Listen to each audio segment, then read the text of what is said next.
What's going on, YouTube? Before I get into this video, man, y'all make sure y'all go like, comment down below what movie y'all want to see me review next, share this video, and subscribe to the channel. Now, this next one we about to get into, man, Bad Boys. This movie came out in 1995. It stars Will Smith and Martin Lawrence. Now, this is, I'm not going to say in a comedy level up there with Rush Hour, but just like as a cult classic, and a lot of people really love this movie, is well up there with Rush Hour. Now, the two main characters in this movie is Mike Lowrey, played by Will Smith, and Marcus Burnett, played by Martin Lawrence. Now, at the beginning of this movie, like, you already seen like the brotherly bond these two had, but it's kind of like, I'm not gonna say they complete opposites, but they got two different type of lifestyles. Like, Mike is like the ladies' man. He like the cool uncle. Like, he got the nice cars. He got a bachelor pad. Like, he's smooth. And Marcus, he's more of like the family man. Like, he got a wife, he got kids, but they both about the same thing, like taking down who they looking for, but they just got two different lifestyles. But it's like they coexist. And it's just like, I love this pairing. Like, I feel like you could have paired anybody, because I feel like Will Smith is really like 1A and Martin is 1B, but you could have paired anybody with Will Smith and just try to come up with it. But I feel like Martin Lawrence was a great pick as like his 1B on this movie, because both of them the star, but Will Smith is kind of like over him just by a tad bit. But like I said, at the beginning of the movie, you just seen like the brotherly bond they had, but like it's always like Marcus dropping something in his car or tearing up something in his car, and it'd be like Mike, he always doing something that raise Marcus' blood pressure. It's just like they both always getting on each other's nerves, but they still like brothers. But it's like this mafia, they had broke into a police vault or something, and they stole like $100 million worth of heroin. So Mike and Marcus, they always like the first two to get put on the case. I guess they at the top of their department, but they said if like they don't get this case off, I think they had like 72 hours, 3 days, or their department was gonna get shut down. So Mike, being the smooth dude that he is, they go to this little gym, and he gets this girl named Max to try to like be a spy for him. So I guess she was posing like as a prostitute or something, and she got one of her friends to go with her. So they went to like this little get together by this crooked cop named Dominguez. Now, while they was having this get together, they not knowing that his boss finna come in there and just tear everything up. But while Julia went to the bathroom or something, Max was still down there, and like the mafia leader ended up shooting her. Now, they don't know that Julia is like in a corner somewhere hiding, but she's watching all of this. So when it breaks down, like they start coming for her. So she's just trying to escape and just like get out of there, but she's still traumatized because she just seen her best friend get killed. Now, when she calls the police station, she said she only want to talk to Mike because she know how tight Max and Mike was.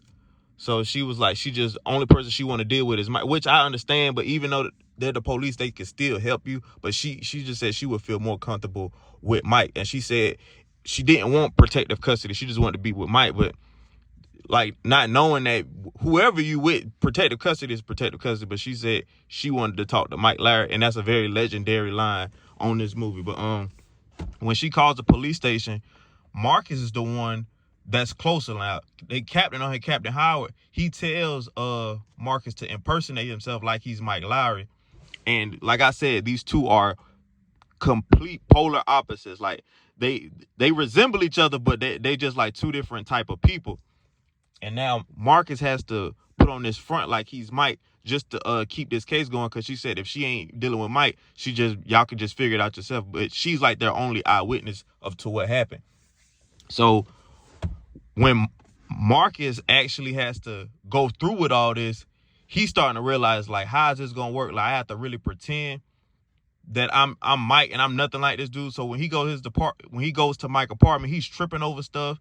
Like, he don't know where anything at. Like, it's like a dead giveaway. She's still not really catching on. Like, this is not Mike, but Martin is really selling it on this movie. But when Mike actually finds out what's going on and he realized that Max is dead, he kind of has to go through with it. So they made it seem like Marcus had to go on like a leave somewhere. So now they really just switch roles. Like Marcus is living Mike life and Mike is at home with Marcus kids, which I don't know if I could do. Like, I don't care how tight we is. I'm not finna have somebody just playing daddy for police work. Like, it's just super funny how like they had to switch roles. And Julia started to catch on like, this can't be right, because Mike Lowrey is, from what I heard, he's smooth, he this, he that, and Marcus is just not that. I'm not saying he's not like a ladies man, he's married, so he's gonna carry himself like a married man, and she just started to like notice it.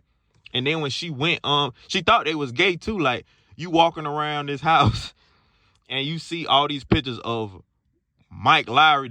But it's supposed to be Marcus, but he's looking like, oh no, that's just my best friend. Like, I done saved his life so many times, so every time I say this lie, I put a picture. It was a good lie, but she just started like to slowly catch on. But when they all met up at the apartment on one of the scenes, and Marcus' wife actually comes in, that's when everything just like blows up. Like, she said, I knew you wasn't no Mike Lowrey, I could just tell. So when everything starts to unboard, they still has to deal with this case and deal with Max's killer.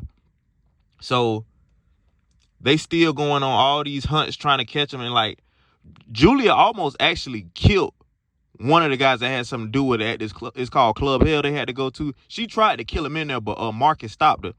And just like, even though you a witness and all this, and we know it's personal, like, you could still go to prison trying to get revenge for your friend. So it was luckily he stopped her. But at the end of this movie, like, they had like a big shootout. And I see why they call this Bad Boys, because Mike Lowrey and Marcus Burnett, like, a lot of movies, they don't really do a lot of killing. Like, I'll use Rush Hour, for example. They don't really kill that person. They just, like, involuntarily get them, but they don't really do no killing. Mike and Marcus really be killing these dudes. Like, I guess that's why they call them Bad Boys, but at the end, they, like, chasing that, like, they on a high-speed chase with the mafia leader. And when they get him by himself, and they finna arrest him, but Marcus is just like just oblivious of what's going on.